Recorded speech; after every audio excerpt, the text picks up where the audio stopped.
When did video games become scary? That's disgusting. Stop it! Don't open that door!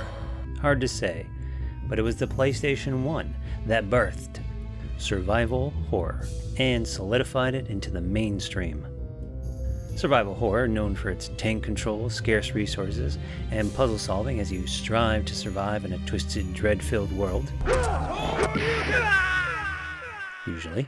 Today, we're going to look at the top 25 survival horror games on the PlayStation 1, some of which you may remember fondly or frustratingly, depending. We'll also see some rare games that maybe the US forgot to release. So, please subscribe to the channel as it really helps out, and without further ado, let the countdown begin.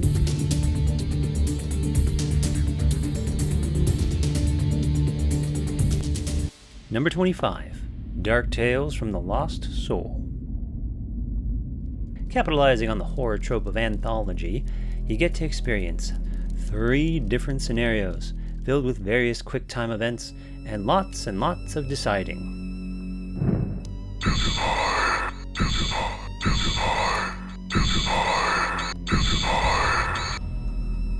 Presenting all these stories is the game's host, like a Rod Serling from The Twilight Zone or the Crypt Keeper from Tales from the Crypt. These scenes are shot in full-motion live-action video, and the host gives quite an exciting and mesmerizing performance, even if you don't speak Japanese.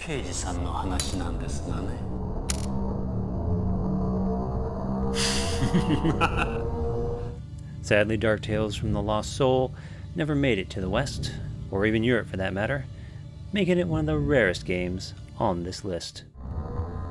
Music!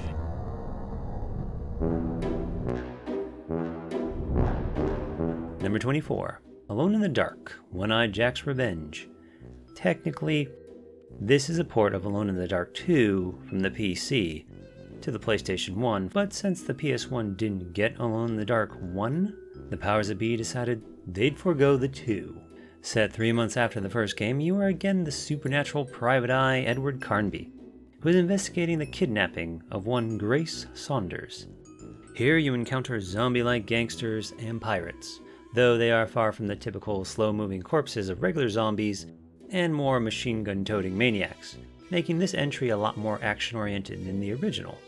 Clunky tank controls and outdated combat system are what put this game lower on the list, but the pioneering the first game did to the survival genre keep this one from going lower.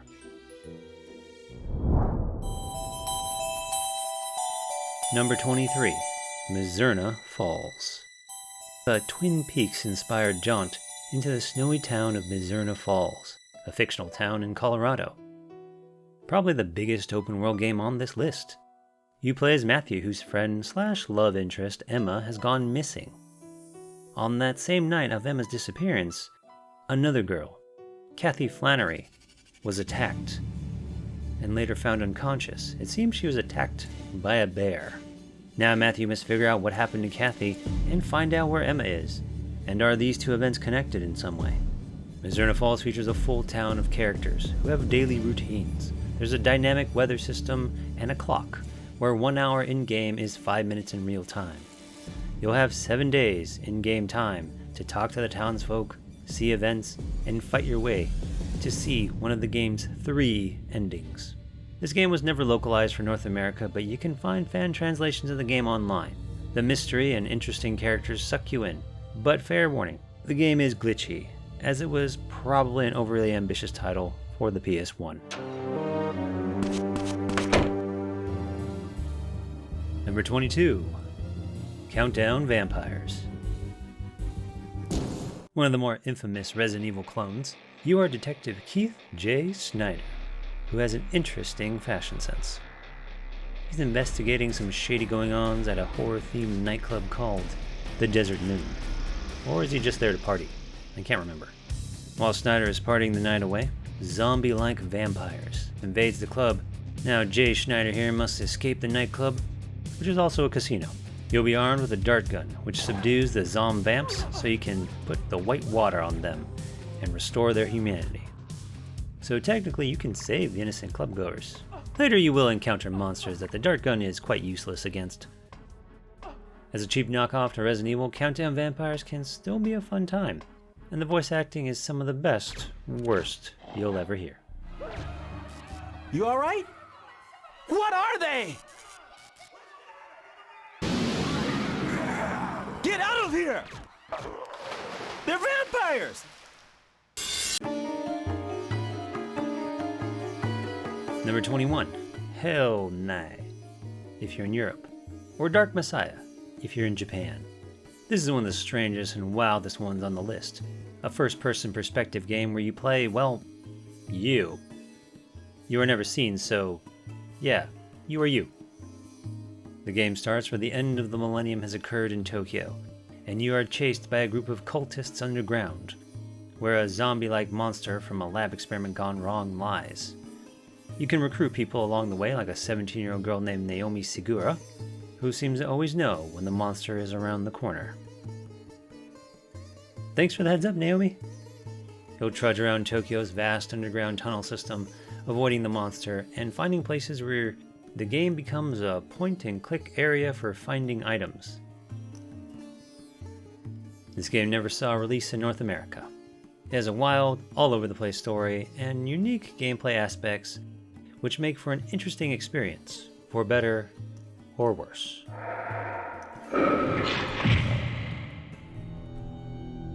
Number 20, Vampire Hunter D, the video game. Based off the film Vampire Hunter D Bloodlust, which is the second film in the series, you are the Dumpeel vampire hunter known only as D. You are hired by the father of a girl named Charlotte. See, Charlotte has been kidnapped by the vampire Meyer Link. Daddy wants D to rescue his daughter. Or if Meyer Link has turned her into a vampire, then D is to kill her.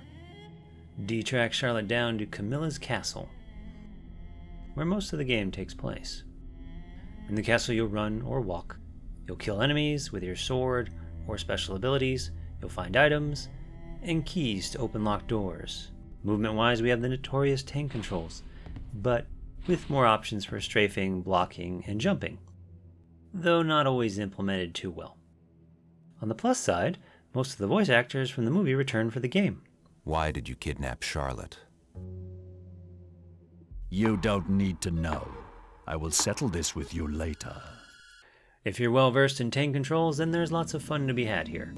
And if you're a fan of the series, it's an interesting, if not streamlined, version of the story.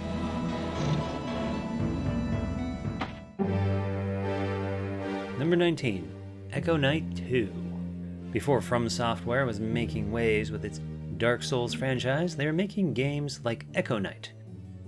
And here, Echo Knight 2 is a horror romp in the first-person perspective for exploration and survival. The game takes place in this Gothic manor, where you are searching for what happened to your girlfriend, who went missing 3 months ago. As you uncover the mysteries within the manor, at times you'll be warped into flashbacks to give you further details on the story. Echo Knight 2 was not released in the US, but fan translations do exist online, so that we here in the US can finally enjoy the horrors and the echoes of the night.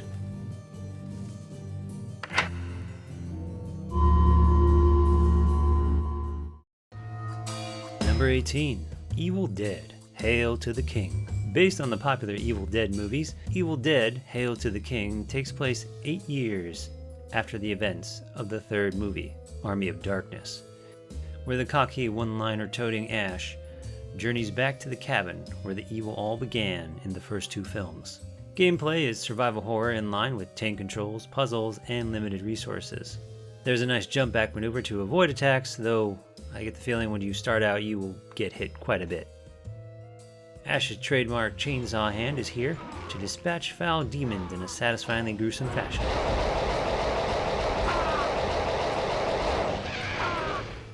At least gruesome for a PS1 title. But Evil Dead Hail to the King is a good hit of nostalgia for fans of the films. Oh yeah, it's happening. It's happening in a big way. Now if you'll excuse me, duty calls. Number 17, Echo Knight. Yes, Part 1. It has the first-person POV as you play Richard Osmond, as he is on a journey to solve the mysterious disappearance of the cruise ship Orpheus.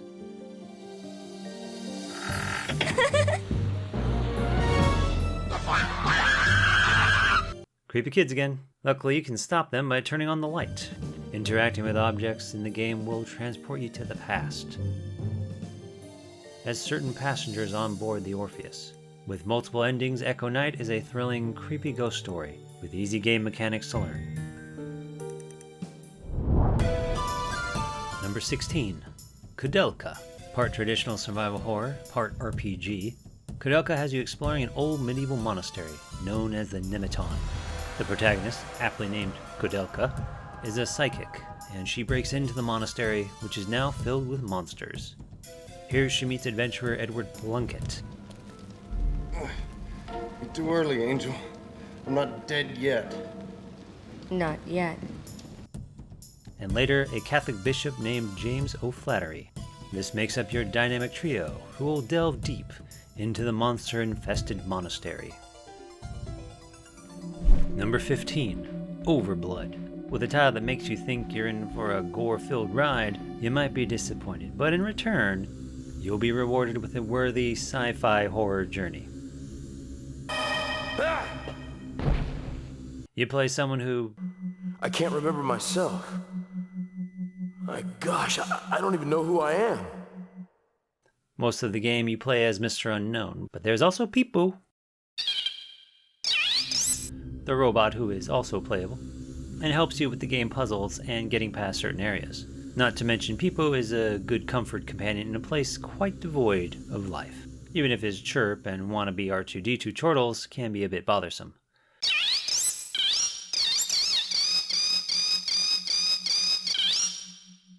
Overblood holds to good survival horror at the core, even if it is oversimplistic at times. But luckily, its voice acting is still among the best of the worst.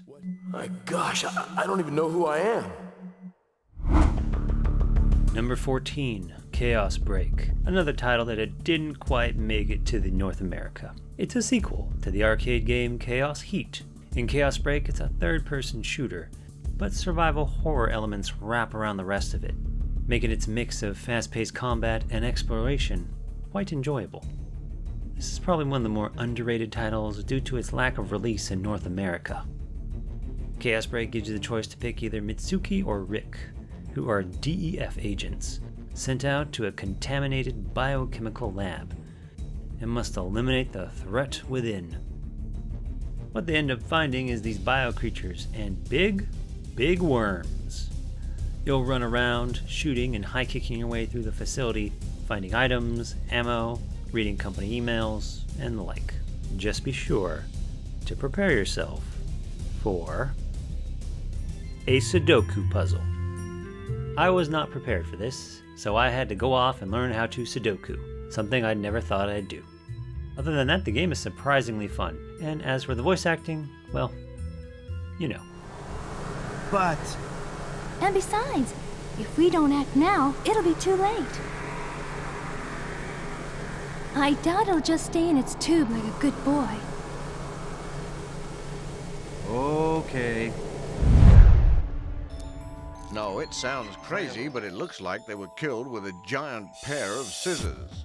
Number 13, Clock Tower, which is actually Clock Tower 2 in Japan. See, Clock Tower 1 was never released in North America, hence why it was probably just called Clock Tower in North America. A point-and-click style game where you use your cursor to point and click, and your character moves there.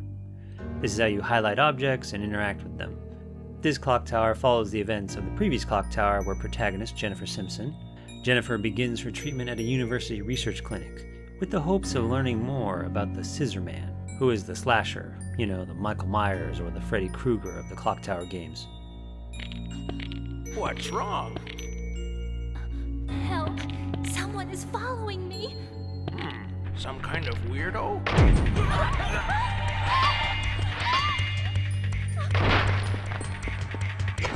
Of course, the Scissor Man shows up, and it's up to you to help Jennifer escape. Depending on your point and clicky choices, you'll get one of 10 different endings. I wish I could tell them that all will be well, but future, after all, is not so terrible. Number 12, Martian Gothic, Unification. Definitely giving off vibes from such films as Mission to Mars or Red Planet, Martian Gothic enables you to play as one of 3 characters sent to the first human settlement on Mars, called Vita 01, not to be confused with the PlayStation Vita. Vita 01 has gone silent for over a month. What happened? The 3 characters you control, separated throughout the settlement, will need to find out. As you journey around the settlement, dead bodies seem to be found all around. One unique thing to Martian Gothic is the enemies are unkillable. You can shoot them down, but they will always get back up. Voice acting here is far from the worst, and even farther from the best. But the engaging mystery and solid survival horror makes this entry a worthwhile trip to Mars. Get your ass to Mars. Number 11, Galerians. What do you get when you take sci-fi psychic powers, no guns, and put them on steroids? You get Galerians. Like Overblood earlier on this list, you play as a character with amnesia. His name is Rion, and he awakens in an observation room. And what's a young boy to do with amnesia stuck in a room?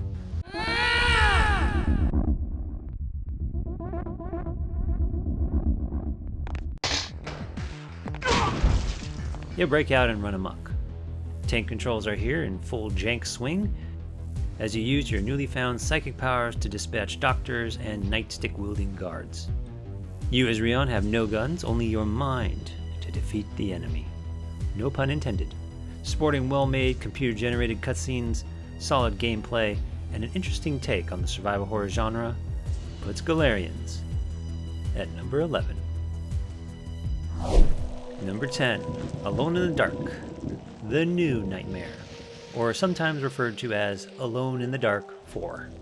A reboot of the series. It wouldn't be the only one, but perhaps it is the best one. Edward Carnby is back, and now with long, sexy hair. This time around he heads to Shadow Island, where his BFF and partner, Charles Fisk, was found dead. Carnby also has with him Aline Cedric, a university professor, to help, because from the info gathered from Carnby's dead partner, seems there's these 3 ancient tablets that hold the key to unlocking great power. With great power comes great responsibility. You can choose to play as either Carnby or Aline. Carnby's got the more monster fight focused campaign, while Aline's journey lies more in the puzzle domain. With its creepy locales and dark gothic atmosphere, this is one survival horror worth playing, literally, alone in the dark. Number 9, Parasite Eve 2. Foregoing many of the RPG elements from the first game in the series, and in some ways making a more traditional survival horror this time around, namely in the combat where, unlike the original, the fighting takes place in real time, returning protagonist Ayabre is back, and still fighting the neo-mitochondrial creatures.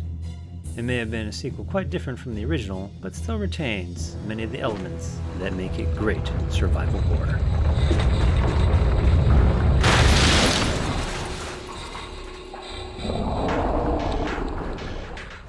Number 8. Welcome to Jurassic. Dino Crisis 2.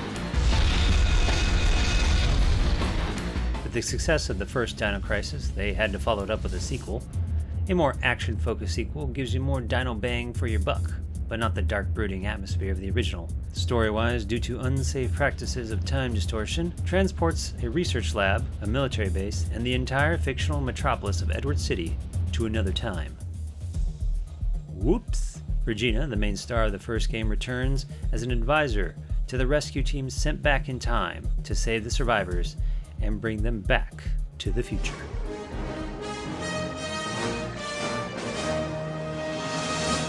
Also, while they're there, they gotta get the data on the time displacement malpractice.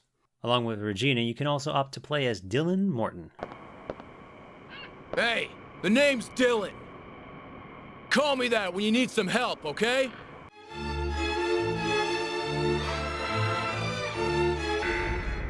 Regina, I'm trapped. I'm at the military facility. I need your help. Over. Despite the shift in gameplay focus, Dino Crisis 2 is a way better time than Jurassic Park 3. Watch this.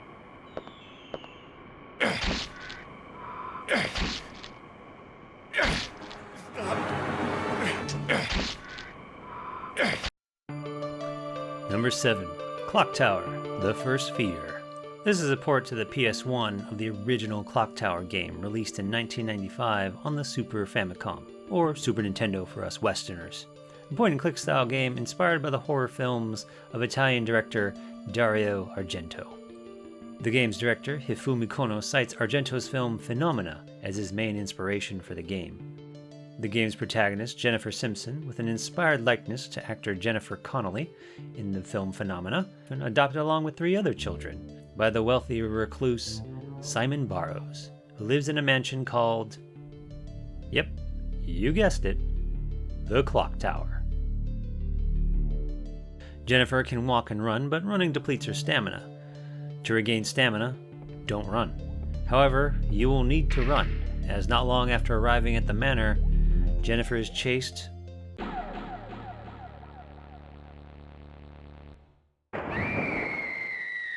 by the Scissor Man.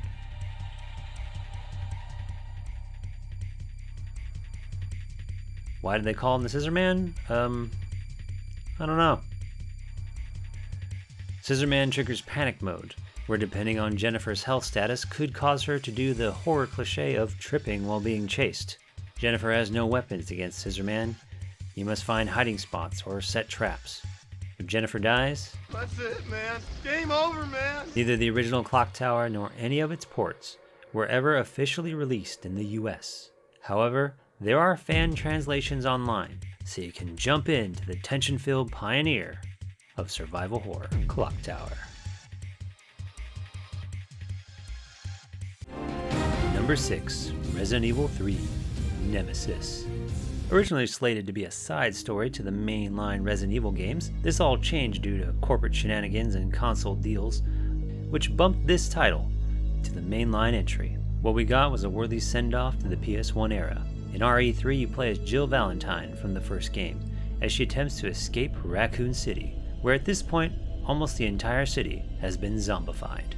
Though at its base, the gameplay is like any other PS1 Resident Evil, which also is the base gameplay for any survival horror title.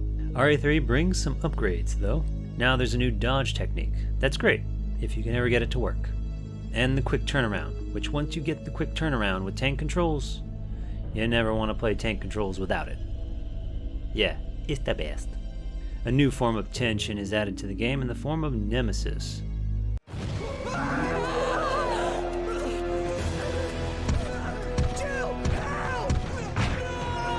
A big bazooka-wielding monstrosity that can appear at any time. Add all these elements together, and you're in for a hella good time playing Resident Evil 3 Nemesis. Number 5. Parasite Eve. When the genres of survival horror and RPGs birth a beautiful monster of a game. Parasite Eve, the Squaresoft quintessential classic. A sequel to the novel of the same name, the game takes place in New York City, and you are Officer Aya Brea, attempting to stop Eve from destroying all humans from spontaneous human combustion. Oh, and it's Christmas. Parasite Eve was Square's first mature-rated game, and it was one heck of a start. Number 4. Dino Crisis. That's disgusting. Think Jurassic Park. Now think of survival horror. You can only think Dino Crisis. Blending the best elements from Resident Evil and adding a few new ones of its own allows Dino Crisis really to stand on its own. Taking place on the fictional Ibis Island, the Secret Operations Raid Team, or aka SORT, finds out that this Dr. Edward Kirk, a famous scientist who has supposedly been dead for 3 years, but now on this island seems to be in charge of a secret weapons program. And I'm sure you can guess from the game's title what the weapons are. So now SORT needs to nab Dr. Kirk and find out what's going on this island. Dino Crisis has fully 3D backgrounds to give it a more cinematic style rather than the pre-rendered backgrounds of Resident Evil games, and many of its clones. Capcom, the publisher of Dino Crisis, marketed the game as panic horror, since their other game, Resident Evil, used survival horror in its marketing. but no one calls games panic horror, and Dino Crisis remains as one of the top-notch survival horror games of all time. You're not gonna believe this. He was attacked by some kind of dinosaur. Now that's a good one. Number 3. Resident Evil. The game that coined the term survival horror, and was ground zero for much of the foundational elements of the genre. Its pre-rendered backgrounds, limited resources, the tank controls, and the door. Yes, the door. Not to mention some of the most memed one-liners ever. Oh, Barry! That was too close. You were almost a Jill sandwich. You're right. The game that showed the world we were ready for the survival horror. Number 2. Silent Hill. Konami, seeing the success of Resident Evil, wanted in, and what we got was a psychological descent into fear. 3D environments utilized masterfully. You get to play as Harry Mason, who's en route to a vacation with his adopted daughter, Cheryl.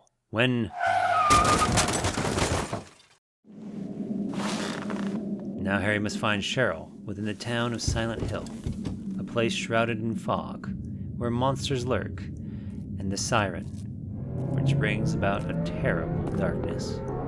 Silent Hill is a one-stop shop for a full-blown survival horror fix.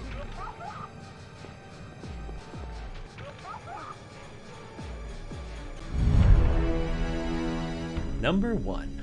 Resident Evil 2. Improving upon the original by leaps and bounds, more zombies on screen, a bigger world, some much needed quality of life changes, and a high fun factor put Resident Evil 2 in our top spot. Oh, and the acting was much improved. Don't shoot! I'm a human! Ooh. Sorry about that, babe. Okay, some of the acting. Choosing Claire or Leon, you dive into the zombie-infested Raccoon City, shooting, running, and exploring to the climactic conclusion.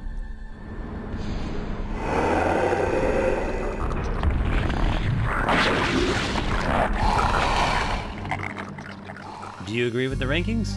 Let me know in the comments below. What's your favorite survival horror titles? If you enjoyed this video, please like, subscribe, and don't forget to click the bell icon to stay up to date on all the latest videos. This is Kev, signing off. Until next time.